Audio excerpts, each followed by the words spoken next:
क्योंकि कल अपन ने टेंस पढ़े थे।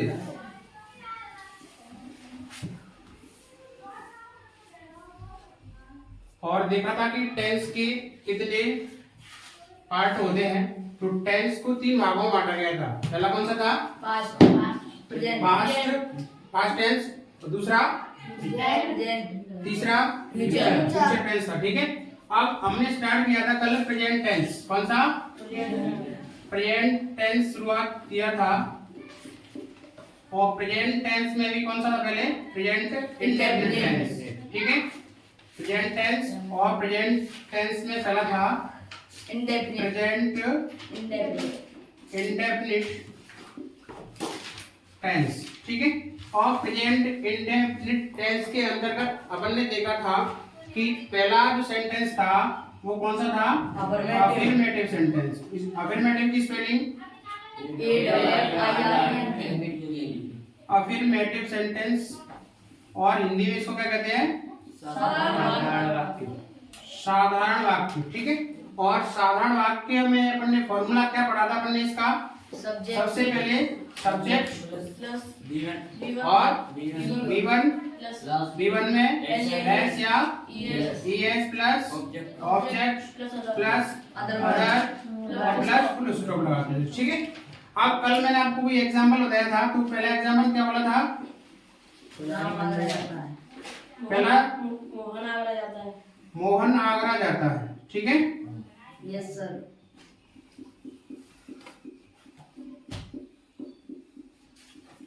ठीक, तो सबसे पहले देखते हैं सब्जेक्ट मोहन हो गया इसमें, क्योंकि क्रिया करने वाला कौन है? मोहन है। ठीक है, तो मोहन की कल स्पेलिंग मैंने आपको बताई थी, मोहन। और इसके बाद B1 जाना। Yes sir. जाना के लिए तो है गो और गो। अब क्योंकि सब्जेक्ट हमारा कैसा है? सिंगुलर है, एक वचन का है। मैंने कहा था कि अगर सब्जेक्ट एक वचन होगा तो उसमें V1 में क्या लगाएंगे आंसर? S या ES। और मैंने ये कहा था कि जिन वर्ब के अंत में O आए तो उसके पीछे क्या लगाएंगे? ES लगाएंगे। तो ये गोज हो जाएगा, मोहन गोइस। और कहीं जाती है तो उसके लिए टू लगाते हैं। ठीक है, आ जाता है आगरा। ठीक है, इस तरह का था। ठीक है, और जो एग्जांपल दिए वो आपने बना लिया होगा? Yes sir. ठीक है, अभी चेक करेंगे उसको। अब स्टार्ट करते हैं अफर्मेटिव सेंटेंस। ये तो हमारा खत्म हो गया था। Yes sir. और कल अपन ने ये देखा था कि जो प्रेजेंट इंडेफिनिट टेंस है उसकी जो सहायक क्रिया क्या होती है? डू और डज होती है। प्रेजेंट इंडेफिनिट की सहायक क्रिया कौन सी है? डू और डज होती है। लेकिन अफर्मेटिव सेंटेंस के अंदर डू डज का प्रयोग नहीं करते। ये ध्यान रखने योग्य बात है कि अफर्मेटिव सेंटेंस में सहायक क्रिया डू और डज का प्रयोग नहीं करते हैं। ठीक है, समझ में आ गया होगा? अब बात करते हैं कि उसके बाद दूसरा सेंटेंस कौन सा है? Negative sentence. नेगेटिव स्पेलिंग क्या होती है? हाँ, इधर भी टेंस है और उधर भी टेंस था, लेकिन इस टेंस में सेंटेंस। हाँ, ये सी है, वहाँ एस था। ठीक है, इसको हिंदी में कहते हैं नकारात्मक वाक्य। नकारात्मक वाक्य किसे कहते हैं? किसी भी क्रिया का निषेध का बोध होता हो। ठीक है, इसे नकारात्मक वाक्य कहते हैं। ठीक है, अब देखिए कोई भी नकारात्मक वाक्य देखते हैं तो पहले इसका फॉर्मूला देखेंगे। फॉर्मूला क्या होगा? ये होगा सबसे पहले लगाएंगे सब्जेक्ट, और सब्जेक्ट के बाद लगाएंगे हेल्पिंग वर्ब। क्या लगाएंगे? हेल्पिंग वर्ब क्या होती है? मैं एच भी लिख देता हूँ, कोष्टक में लगा देता हूँ डू और डज। ठीक है, इसके बाद क्या लगाएंगे? B1 लगाएंगे। क्या लगाएंगे? B1 लगाएंगे। एच एस आएगा कि नहीं आएगा? नहीं आएगा। एच और ES तो तब आता है जब सहायक क्रिया नहीं आती है। ठीक है, B1 प्लस ऑब्जेक्ट। हाँ, नॉट तो नहीं रहेगी अपने। हाँ, हेल्पिंग वर्ब के बाद लगेगी not. Subject plus helping verb to does plus not plus B1 plus object plus other, और पीछे फुल स्टॉप। देखो इधर एग्जाम्पल देखो, अध्यापक हमें अंग्रेजी नहीं पढ़ाता है। नकारात्मक वाक्य, पीछे है आ रहा है, पहचान है, ता है, ती है, ठीक है। और इसमें नकारात्मकता का बोध हो रहा है, इसलिए ये नेगेटिव है, ठीक है। अगर एक्स तरह याद करेंगे तो डायरेक्ट फॉर्मूला ये आएगा हमारा, subject plus helping verb plus not plus V1 plus object plus other, उसके बाद फुल स्टॉप। अब इसकी इंग्लिश बनाए, पहले अभी लिखना, इसको देखना। सबसे पहले सब्जेक्ट देखते हैं। सब्जेक्ट कौन सा है इसमें? टीचर, अध्यापक, ठीक है, क्योंकि क्रिया करने वाला कौन है? अध्यापक, इसलिए सब्जेक्ट है, ठीक है। तो इसकी इंग्लिश क्या लगाएंगे? टीचर। टीचर, क्योंकि टीचर जो होता है वो बच्चों के भाग्य का विधाता होता है। बच्चों के भाग्य को बनाने वाला और बिगाड़ने वाला तो होता ही नहीं है ना, एक आदमी होता है, इसलिए इसके आगे द लगाएंगे। आपने पढ़े है ए एन और द का प्रयोग, पढ़ा है ना। ए का प्रयोग कहाँ करते हैं, एन का प्रयोग कहाँ करते हैं और द का प्रयोग कहाँ करते हैं? ए का प्रयोग करते हैं किसकी ध्वनि आनी चाहिए? कंसोनेंट की ध्वनि आनी चाहिए, व्यंजन की ध्वनि आनी चाहिए, तो वहां का ए का प्रयोग। और जहां वोवेल स्वर की ध्वनि आएगी उसके लिए किसका प्रयोग करेंगे? एन का प्रयोग करेंगे। और जो कोई विशेष है उसके लिए क्या करेंगे? द का प्रयोग। द टीचर, अब द टीचर लगाएंगे तो पहले द आ रहा है तो इसकी टी बड़ी, मैंने कहा था कि वाक्य शुरू करेंगे तो पहला अक्षर कैसा लगाएंगे? कैपिटल लगाएंगे, बाकी के छोटे। द टीचर, इसके बाद हेल्पिंग वर्ब लगाएंगे। हेल्पिंग वर्ब डू लगाऊंगा डज लगाऊं? क्यों? क्योंकि सब्जेक्ट एक वचन का है, एक वचन का है तो क्या लगाऊं? डज। द टीचर डज, इसके बाद नॉट, इसके बाद B1 क्या है इसमें? पढ़ाना। पढ़ाना की इंग्लिश क्या है? टीच, TEACH, टीच, ठीक है। अब इसमें ऑब्जेक्ट कौन सा है बताओ? दो ऑब्जेक्ट है इसमें, अंग्रेजी और अब ऑब्जेक्ट की पहचान कैसे करते हैं अपन? अब देखिए ऑब्जेक्ट की पहचान करते हैं कैसे। अगर ऑब्जेक्ट की पहचान करनी हो तो सबसे पहले तो क्या लगा के प्रश्न पूछूं, क्या पढ़ाता है? अंग्रेजी। उत्तर क्या मिला? अंग्रेजी। अगर उसका उत्तर मिलता है वो ऑब्जेक्ट होता है, क्या पढ़ाता है? अंग्रेजी। और एक प्रश्न पूछना किसे? इन दोनों की जो आंसर आएंगे, इन दोनों के आंसर आएंगे, आंसर में क्या मिलता है? ऑब्जेक्ट मिलता है। क्या और किसी का आंसर हमेशा क्या होता है? ऑब्जेक्ट होता है। कौन और किसने का आंसर क्या होता है? कौन और जो किसने होता है, इनका जो आंसर होगा वो क्या आएगा? सब्जेक्ट आएगा। क्या आएगा? कई बच्चों को पता होता है कि सर जमते में जाना है सब्जेक्ट कौन सा है, तो पूछ लो इससे। अध्यापक हमें अंग्रेजी पढ़ाता है, कौन पढ़ाता है? अध्यापक। तो उत्तर कौन का उत्तर क्या?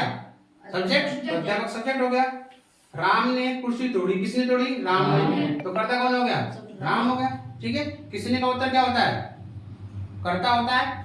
और क्या और किसी का उत्तर क्या होता है? ऑब्जेक्ट होता है, ठीक है। इन बात को याद रखना, हिंदी में भी काम आएगा हमारे। The teacher does not teach. अब इसके बाद क्या लगाएंगे? B1 आ गई, B1 के बाद ऑब्जेक्ट लगाएंगे। अब ऑब्जेक्ट कौन सा लगाएंगे पहले बताओ? हमें लगाएंगे। The teacher does not teaches, us लगाओ। अगर अस नहीं लगाएंगे, does not teacher English to us. Subject object दो तरह के होते हैं, एक तो होता है गौण छिपा हुआ और एक होता है मुख्य, ठीक है। सीधी समझ लो, एक होता है सजीव और एक निर्जीव। अगर निर्जीव ऑब्जेक्ट को पहले लगाएंगे तो उससे पहले टू नहीं लगाना पड़ेगा, और सजीव को लगाएंगे तो उससे पहले टू लगाना पड़ेगा। देखो इसमें इंग्लिश कैसा है? सजीव है कि निर्जीव है? निर्जीव है, बोल नहीं सकती है, इसलिए हमने पहले लगा दिया। अब और दूसरा ऑब्जेक्ट कौन सा बचा है? हमें बचा है। और हमें की अंग्रेजी क्या होती है? हमें की अंग्रेजी क्या होती है? अस होती है। अभी लिखाऊंगा मैं आपको, अस। अस माने होता है हमें, ठीक है। To us. और कुछ लगाना है क्या? The teacher does not teach English to us, ठीक है। ऐसे बनेगा ये। उदाहरण इस वर्ष को उतारो। ये फॉर्मूला उतार लिया, Yes, sir.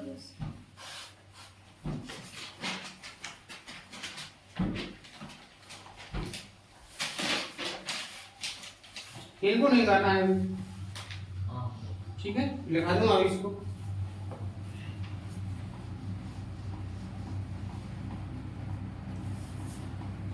ये तो लिख लिया होगा ऊपर से, है ना?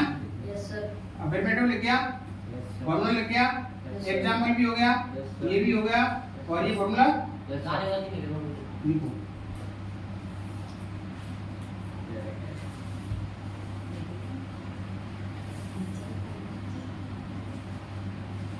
देखो किधर कौन है? रवि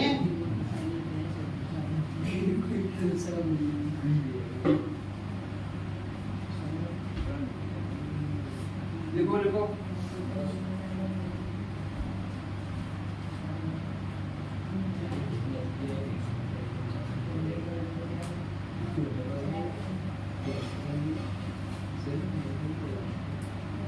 लिख गया?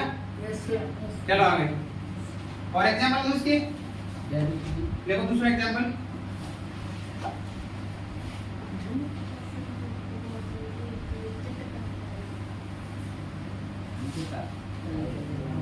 खिलाड़ी मैदान में फुटबॉल नहीं खेलते हैं।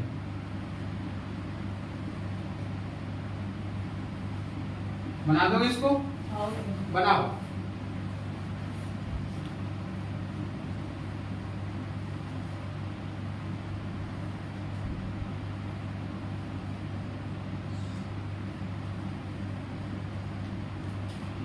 पक्षी आकाश में नहीं उड़ते हैं।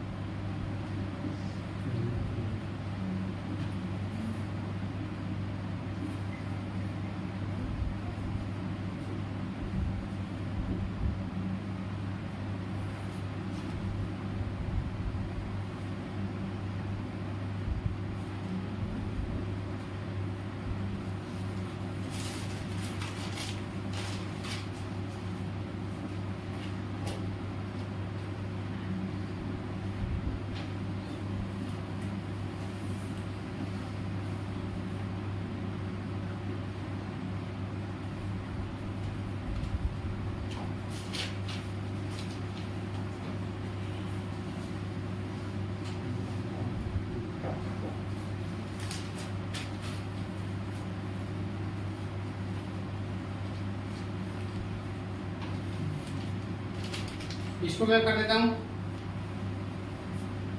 खिलाड़ी की लिस्ट, प्लेयर, प्लेयर, प्लेयर या प्लेयर्स, पीछे बिंदी लगी है, ठीक है? तो बहुवचन, बहुवचन एस लगा दिया इसने। द प्लेयर्स डू या डज, क्योंकि बहुवचन सब्जेक्ट इसलिए डू। इसके बाद नॉट, इसके बाद V1 क्या है? खेलना, तो खेलना की English play, does not play. इसके बाद ऑब्जेक्ट क्या है इसमें? पूछो ऑब्जेक्ट, प्रश्न पूछो। खिलाड़ी क्या नहीं खेलते हैं? क्या, क्या का उत्तर क्या होता है? क्या का उत्तर क्या होगा? क्या का आंसर क्या होता है? ऑब्जेक्ट होता है। तो ऑब्जेक्ट क्या है इसमें? फुटबॉल, ठीक है? The players do not play football. अब कई बच्चे क्या करते हैं, हमारे समझ में ये नहीं आता है कि उसमें ऑब्जेक्ट कौन सा होता है। हाँ, मैदान तो रह गया। इन द फील्ड, ठीक है? The players do not play football in the field, ठीक है? क्योंकि ऑब्जेक्ट के बाद अदर आएंगे। अदर क्या हो गया इसमें? In the field. ये क्या हो गया? अदर हो गया, ठीक है? द प्लेयर्स क्या हो गया? सब्जेक्ट हो गया। और डू क्या हो गया? Helping HV। और नॉट नेगेटिव वाला हो गया। और ये V1 हो गई, ये ऑब्जेक्ट हो गया। और ये क्या हो गया? अदर हो गया, ठीक है? इसका फुल स्टॉप लगा दिया। इस तरह से, जिस तरह से मैथ का फॉर्मूला याद करते हैं, अगर याद कर लेंगे, एक बार मन में बैठ गया तो कभी भी याद करने की आवश्यकता नहीं पड़ेगी। मैं जो आपको जो फॉर्मूला लगा रहा हूँ मैंने कभी याद नहीं किए। आपकी तरह तो मैं 6 क्लास में पढ़ता था तो 6 क्लास में एक बार याद किए थे, है ना। अगर एक बार याद कर लो और जिंदगी भर के लिए खेल खत्म। जैसे स्टोरी हुआ करती थी पहले, स्टोरी है ना, स्टोरी एक जो संजीव पास्टर को उसमें आया करती थी कि 40 से लेकर 45 तक स्टोरी हुआ करती थी उसमें। एक बार याद करो 6 क्लास में, फिर वही स्टोरी चलती है ना। कोई चीज करो तो अच्छी तरह करो ताकि आगे इसको याद करने की आवश्यकता नहीं पड़े, बस उसका रिवीजन करते रहिए। ठीक है, बन गया, ऐसे बनाया है।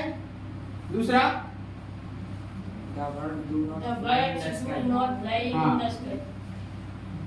the birds do not fly In the sky.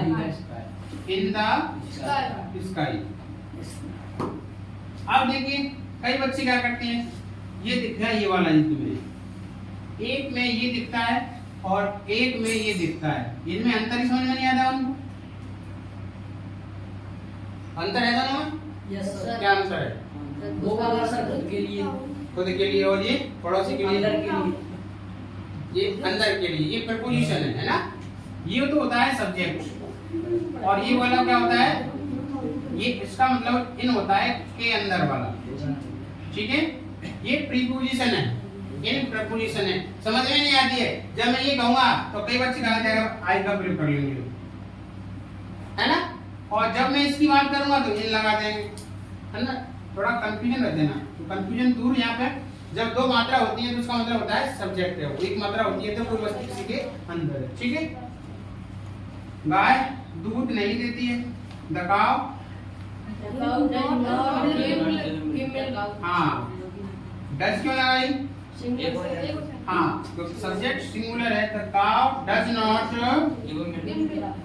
Not give या गिव्स, गिव या गिव्स, गिव आएगी क्योंकि इसमें ऑलरेडी आ चुका है गिव मिल्क। ठीक है, अगर इस तरह से पढ़ेंगे तो कभी भी गलती नहीं होगी। तो एक बड़ा सा बड़ा सेंटेंस, अगर आपको मीनिंग याद है, अगर आपको मीनिंग याद है और इन टेंसों के फॉर्मूले याद हैं तो चाहे कोई सा भी सेंटेंस हम बना सकते हैं। ठीक है, कोई सा भी सेंटेंस बना सकते हैं। अब आप अपन क्या करते हैं कि हमारे में मेरे ख्याल से इस बार 2-3 पैसेज आए थे इंग्लिश में, 3 पैसेज आया करते हैं, 3 पैसेज। एक अनसीन हुआ करता है और शायद 2 सीन हुआ करते हैं। जानते हो सीन और अनसीन क्या होते हैं? सीन और अनसीन, अनसीन नहीं देखा हुआ और सीन देखा हुआ यानी पढ़ा हुआ, पढ़ा हुआ और नहीं पढ़ा हुआ। हिंदी में आया करता है पठित और अपठित। ठीक है, तो उसमें से क्वेश्चन के आंसर छांटने होते हैं कि दिए गए पैसेज को पढ़कर जिन प्रश्नों के आंसर दीजिए। अब क्या करते हैं बच्चे, नहीं पढ़ते हैं, लास्ट टर्म में पढ़ते तो क्या करते हैं, पहले देखते हैं सेम शकल का देखते हैं, यहाँ भी सेम यहाँ भी सेम, फिर ना पता कहाँ तक रहना है, कब कहूँ जहाँ एक लाइन लिख दी वो हमें पूरा कर दो, बाकी साइज ना पता लाइन को इतना साइज होगा इसको, हाँ जमा कर ले दो, जो राम बता दो है। वो ये नहीं पूछते हैं, जैसे एक आता है कि who broke the chair, sentence में आए कि राम ब्रोक द चेयर, तो क्वेश्चन ऑप्शन क्या पूछ लिया, हु ब्रोक द चेयर, तो हु के स्थान पे राम को लगा दो, Ram broke the chair, answer हो जाएगा। और तुम राम 3-4 जगह आएगा, कौन सुधार, राम उसमें 3-4 बार आ गया, फिर कौन सुधारोगे है। तो इसका मतलब टेंस हमें सहायता करेंगे, एक तो ट्रांसलेशन करने में, पैसेज को पढ़ने वाले के आंसर ढूंढने में। दूसरा इसके सबसे बड़ा फायदा ये हुआ कि हमारे में क्या होता है कि correct form of the verb आता है। 9th और 10th क्लास में correct form of the verb आता है, मेरे ख्याल से 2 नंबर का भी 4 नंबर का है ना, आता है ना correct form of the.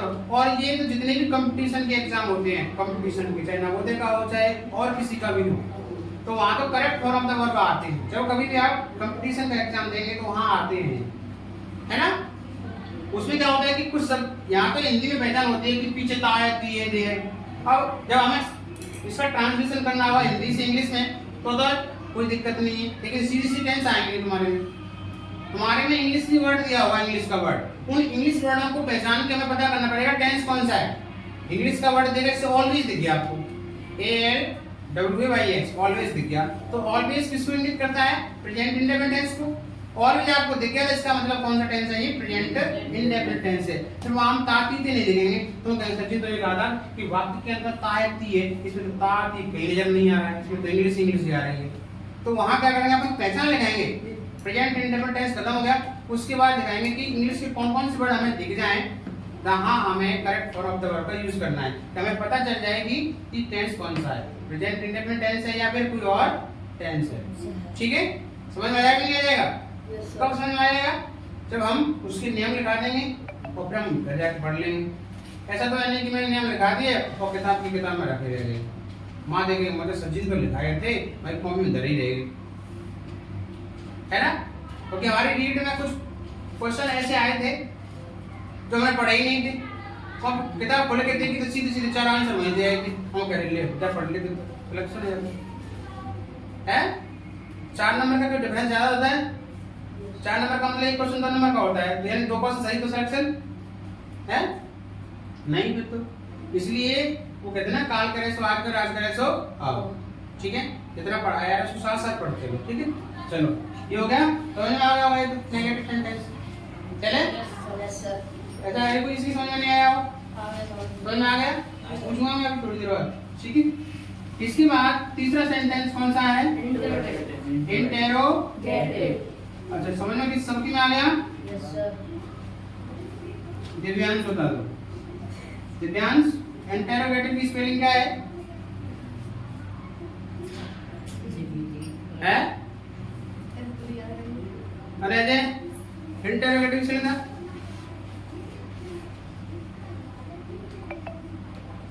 INTERROGATIVE। क्या है पीछे? INTERROGATIVE। स्पेलिंग ऐसे याद है नहीं? ऐसे कल देखें, कल आज तो ताली पढ़ रहा है, घर जाके देखें नीचे एक आध रील बनाए के हैं, फिर डालेंगे बेटा राजपूत है हम राजपूत फ्रेंड्स भी अच्छी बना दो हैं। है। Interrogative sentence.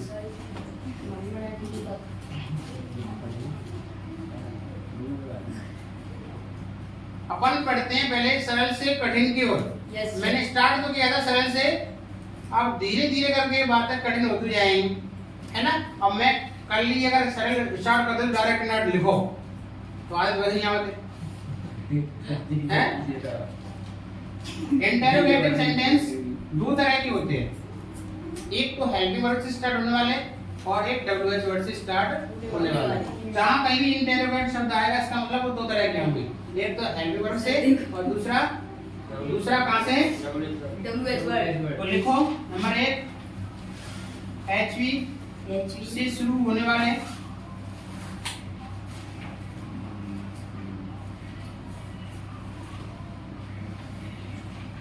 हेल्पिंग वर्ब से शुरू होने वाले इंटेरोगेटिव सेंटेंस। इसका एक पहले फॉर्मूला देखें क्या है। फॉर्मूला है हेल्पिंग वर्ब से स्टार्ट होगा तो सबसे आगे हेल्पिंग वर्ब आ जाएगी। क्या आएगी? और हेल्पिंग वर्ब हमको पता है प्रेजेंट इंडेफिनिट टेंस के हेल्पिंग क्या है? डज। तो डू और डज में से कोई एक लगाया जाएगा क्या रूप में? हेल्पिंग वर्ब के रूप में। हेल्पिंग वर्ब अब कुछ नहीं करना है। अब तक इसमें क्या पढ़ रहे थे? सब्जेक्ट के बाद हेल्पिंग वर्ब आ रही थी। अगर इंटेरोगेटिव सेंटेंस है तो हेल्पिंग वर्ब उठ के आगे आ जाएगी। जैसे हैंडल मोड़ दो हो रहे हैं तो सब्जेक्ट को चलाएगा, पीछे हेल्पिंग वर्ब आ गई आगे, है ना? अगर इन हेल्पिंग वर्ब से स्टार्ट है तो अक्सर में जो हेल्पिंग वर्ब है वो कहां आती है? सब्जेक्ट की बाद में आएगी। अगर मान लीजिए कोई अफर्मेटिव सेंटेंस है तो वहां उसमें कहां आएगी? हेल्पिंग वर्ब कहां आती है? सब्जेक्ट के बाद में। अगर इंटेरोगेटिव सेंटेंस है और हेल्पिंग वर्ब से स्टार्ट है तो इसका मतलब वो इंटेरोगेटिव उसी से बनेगा वो सब्जेक्ट। अगर कोई भी हेल्पिंग वर्ब आगे आ जाती है तो उसकी हिंदी क्या होती है? ये क्या होती है? जितनी भी हेल्पिंग वर्ब आगे आ जाए किसी भी सेंटेंस की शुरुआत में तो वो क्या, उसका मतलब क्या होता है? क्या होता है? मान लीजिए आवाज आ गई और बात शुरुआत में, इसका मतलब भी क्या हुआ? क्या होगा? इज आगे आ गई तो इसका मतलब भी क्या होगा? क्या होगा? आर आगे आ गई तो इसका मतलब भी क्या होगा? क्या होगा? ठीक है। अब इसका मतलब ऐसे नहीं है कि क्या राम खाना खाता है और क्या के स्थान पर ले बाट लगाए तो कभी नहीं लगेगी वाट। अगर क्या किसी भी सेंटेंस के आगे आ रही है तो इसका मतलब वाट नहीं है, इसका मतलब ये है कि वो वाक्य हेल्पिंग वर्ब से स्टार्ट है और किस टेंस की हेल्पिंग वर्ब है वो लास्ट में पता चल जाएगा हमें। क्या राम खाना खाता है, लास्ट में ता है, इसका मतलब प्रेजेंट इंडेफिनिट टेंस के अंदर वो इंटरोगेटिव सेंटेंस है। बात समझ आ रही है? हाँ, तो मैं क्या कह रहा था, मैं ये कह रहा था कि अगर कोई हेल्पर आगे आती है तो उसका मतलब क्या होता है, ठीक है? क्या होता है तो मैं पूछी थी क्या होता है, उसका मतलब क्या ही होता है, ठीक है? Helping verb plus subject plus क्या लगाएंगे, V1 plus object plus plus question mark, ठीक है? कई बच्चे तो क्वेश्चन मार्क लगा देंगे, ब्लू स्टार लगा, अच्छा कर पाए, पता ना कल कहाँ लगाए हम हेल्पिंग वर्ब कहाँ लगाएं। अगर शुरुआत में क्या आ रहा है तो पीछे हेल्पिंग वर्ब भी आएगी, ठीक है? इसे कहते हैं मे आई कम इन सर, मे आई कम इन सर। कई बच्चे तो क्या कहते हैं, मुझे बड़े क्यों कहते हैं मे कम इन सर, तो पता है कि सर मैं कम इन हूँ। मे कम इन सर कहते हैं मे आई कम इन सर, शॉर्ट में कहते हैं मे कम इन सर। तू कम इन का मैं कम इन, पता नहीं है ना? Subject plus V1 plus object. अब देखो थोड़ा और अफर्मेटिव और नेगेटिव की जाएं आगे जाएं तो वहां पता चलता है अगर इसको सब्जेक्ट के बाद में रख दें तो क्या बन जाएगा, अफर्मेटिव सेंटेंस में कौन सा बन जाएगा, अफर्मेटिव सेंटेंस बन जाएगा। अगर इसको सब्जेक्ट के बाद में रखते हैं तो क्या बन गया, अफर्मेटिव बन गया, और उठा के आगे रख दिया तो इंटररोगेटिव बन गया। फॉर्मूला देखिए, बस आगे पीछे ध्यान रखना है क्या करना है। तो जी इधर ये फॉर्मूला है, हम पे याद है रे, हैं? अकल की जरूरत होती है ना। पहले तो क्या होता था, पहले तो एक परिवार में बहुत से लोग होते थे, 20-20, 50-50, फिर लड़कियां होती थी तगड़ी, और बाकी में पूरा गांव चलता था, ठीक है? चलता था नहीं, कोई बात घर तो 20 साल दूर रही, ठीक है? आज अगर एक लड़का है और वो पढ़ा लिखा है और IAS बन रहा है तो बाकी आने तो वैसे ही मिल गई है, कोई नहीं मिलेगा क्योंकि IAS है, या फिर तगड़ा सा गुंडा हो, ये कुछ और 4-6 बंदूक हैं और दूर दूर चलेंगे सब, है ना? तो आज का जमाना अलग है ना। मैंने क्यों उदाहरण दिया है, क्यों उदाहरण दिया था, भूल गए, मैं ही भूलेगा, तुम नहीं भूलेंगे, क्यों उदाहरण दिया था मैंने, बताओ क्यों दिया था उदाहरण मैंने? सर सभी फॉर्मूलों के लिए एक, हाँ सभी फॉर्मूला के लिए एक, इसके लिए दिया था ये 12 टेंस हैं, 12 तो नॉर्मल से है और इंटरोगेटिव इतने भी आएंगे उसके डबल होंगे और फिर चौगुने होंगे, तो 12 चौके 48, 50 फॉर्मूला आ जाएंगे जी, मारा रहे हम बना रहे हैं, याद नहीं करना है।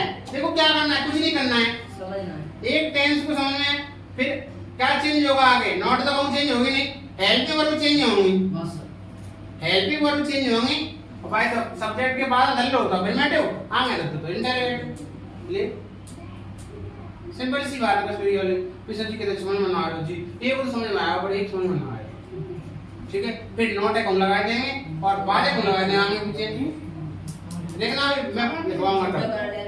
चलो देखो उदाहरण, एग्जाम्पल, इसका मतलब एक्स नहीं है, AXAMPLE, एग्जाम्पल माने हिंदी में होता है उदाहरण।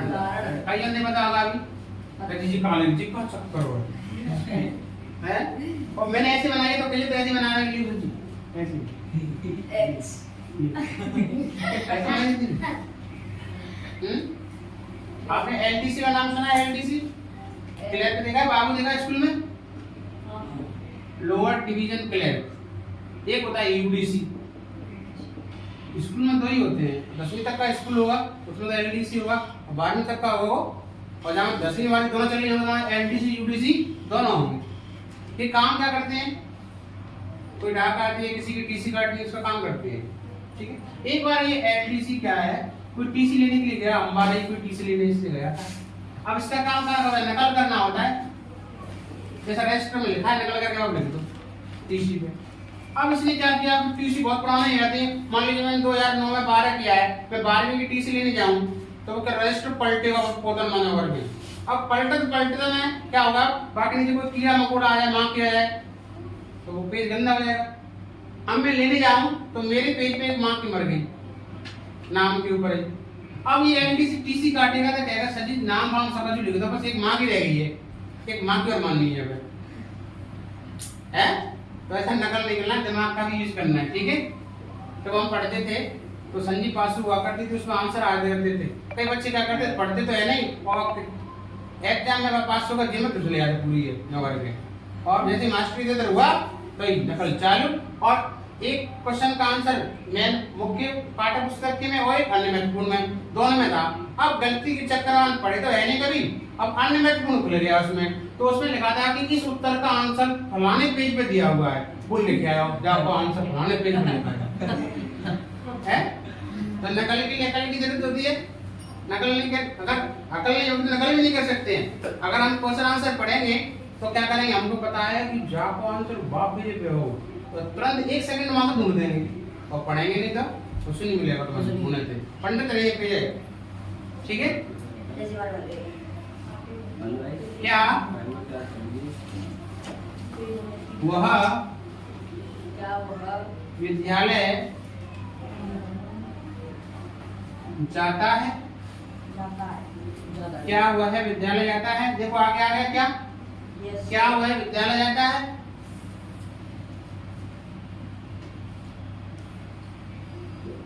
इसकी अंग्रेजी अगर बनाएंगे तो क्या बनेगी, क्या के स्थान पे क्या लगाएंगे बताओ, डू क्यों लगा, हाँ क्योंकि सब्जेक्ट ये है। अब कई बच्चों के दिमाग में सेट है सहती इस सब्जेक्ट में तो आएंगे आया तुम्हें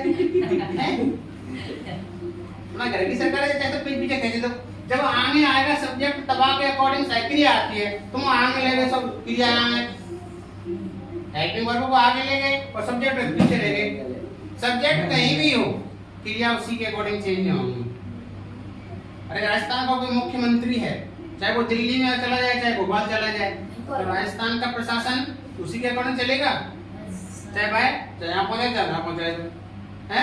ऐसा थोड़ा ही है कि सब्जेक्ट तो जी पीछे पहुंच को फिर हेल्पिंग वर्ब जी का समझ में ना आएगी। हेल्पिंग वर्ब सब्जेक्ट के अकॉर्डिंग ही आएगी, किसके अकॉर्डिंग आएगी, सब्जेक्ट के अकॉर्डिंग आएगी। अकॉर्डिंग के अकॉर्डिंग का है के अनुसार, अकॉर्डिंग का मतलब क्या होता है, इस वर्ड का यूज अपन करेंगे कब, जब डायरेक्ट टाइम पढ़ेंगे कि फर्स्ट पर्सन के सब्जेक्ट के ऑब्जेक्ट कर्ता किसके अकॉर्डिंग बदलते हैं, इसके अकॉर्डिंग बदलते हैं, तो ठीक है अकॉर्डिंग का होता है ना। इंग्लिश बनाओ इसकी, क्या बनी है,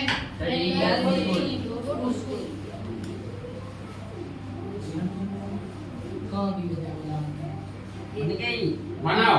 ये बताएगा, मैं बताने से पूछूंगा कौन बताएगा किस चीज का, आंसर करना किस चीज का बनेगा, ये सबका बन गया, सबका बन गया मैं, हाँ मैं do he go to school, पहली बॉल में गेंद बोल्ड।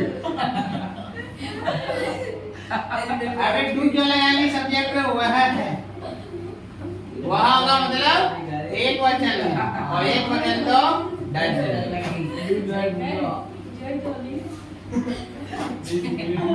चलो नोट भी लगा रहा, नोट भी लगाया तो ठीक है, नोट वाला लगाइए। कई बच्चे तो बकला करते हैं, नॉट है इट आर एम और आई एन जी एक भी सेंटेंस में ढूंढ देंगे, ले जा है कि नीचे तो 10 सेकंड में क्लियर कर लो।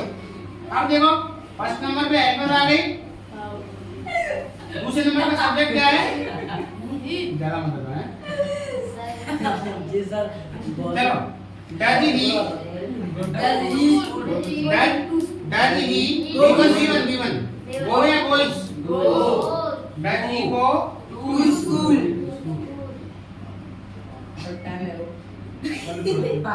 देखो अब कई लोग क्या करेंगे, सुनो अब कई लोग क्या करेंगे, कई लोग तो नियम ही पकड़ जाएंगे, वही नियम पकड़ जाएंगे जी। अब मैंने अभिनंदन का सेंटेंस जो बताया सेंटेंस के B1 में एस आई एस लगाएंगे, आपके पास एस आई एस छोड़ेंगे ही नहीं। जब तक टेंस पढ़ेंगे तब तक हम एस आई एस का प्रयोग करेंगे। ले ऐसे नहीं होता है। एक फॉर्मूला और लिख लो उसका, एक फॉर्मूला उसको दोनों को लिख लो। Yes sir. W H word से स्टार्ट होने वाले। डब्ल्यू एच वर्ड से तीन बार पढ़ाई ना शुरू होने वाले इंटरोगेटिव सेंटेंस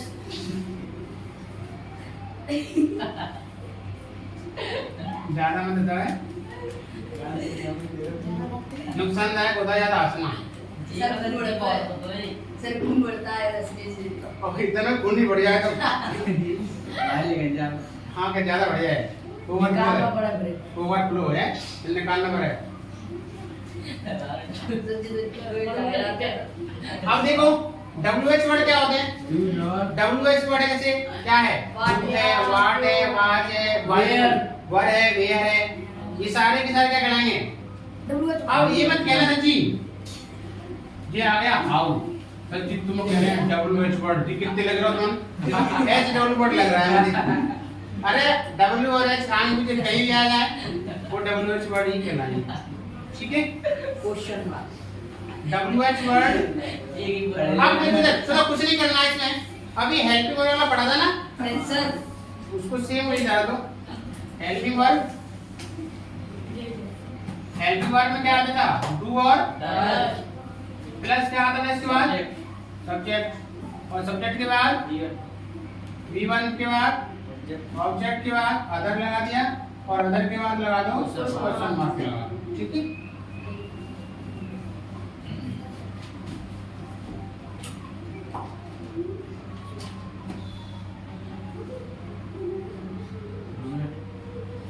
वह है एक पत्र वह एक पत्र क्यों लिखता है? लिख रहा है, कौन कह रहा है? अभी ना पहुंचे रहा कभी। वह एक पत्र क्यों लिख रहा है? यहाँ दिख रहा है मैं ये, तो जहाँ WH वर्ड आएगा, WH वर्ड हमेशा बीच में आता है, और लेकिन जब भी उसकी अंग्रेजी बनेगी सबसे पहले आएगा। हिंदी में तो बाकी के बीच में आता है, लेकिन जब उसकी अंग्रेजी बनती है तो बाकी के शुरुआत में आएगा। तो क्यों की अंग्रेजी क्या होती है? वाई, ठीक है? इसके बाद ये WH वर्ड पहला काम क्या हो गया? नंबर 1 पे। दूसरे नंबर पे हेल्प वर्ड, बताओ क्या लगाएंगे? इसको लिख के वह को देखकर वाई जज, इसके बाद सब्जेक्ट किस नंबर पे? इसके बाद V1 राइट ए लेटर। भैया लिख लो घर को। समय ऐसा थोड़े थोड़े नहीं पढ़ेंगे, थोड़े थोड़े नहीं, हाँ थोड़े थोड़े पढ़ो, नहीं तो फिर तो ऊपर तो मिल जाएगा। ओवरफ्लो। सर इसका और भूल जाता है। देखो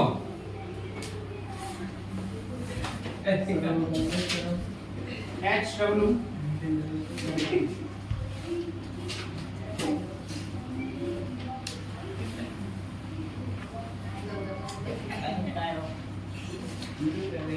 वे ये क्यों जाते हैं? अपना काम क्यों कर रहे हैं? कैसे करते हैं? कैसे की अंग्रेजी? आओ अपना सर अपना अपना का कैसे की अंग्रेजी? हाँ पहले जल्दी लिख लो।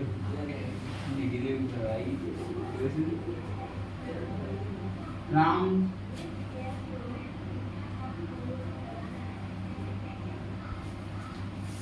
अपना काम नहीं करता है। मिक्स है तो ठीक है।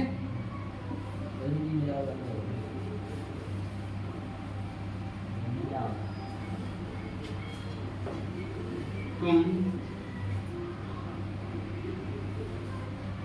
कहाँ रहते हो?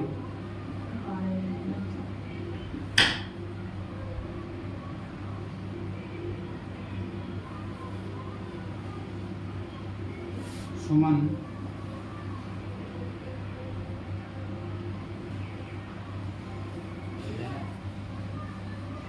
क्या खेलती है?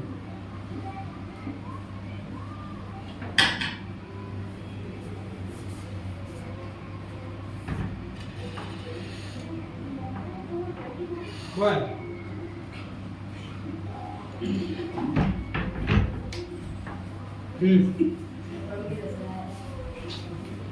हम भी हंसता है। देख लो। ले आते लेंगे की बनाओ। परमवीर क्यों हंस रहा है? परमवीर क्यों हंसता है? क्यों हंस रहा है परमवीर? ठीक है। अपने की अंग्रेजी लगाने के लिए, बनाने के लिए कोई सी भी अंग्रेजी आया कभी भी अपने के लिए उसका झंझट खत्म है। पास हाँ।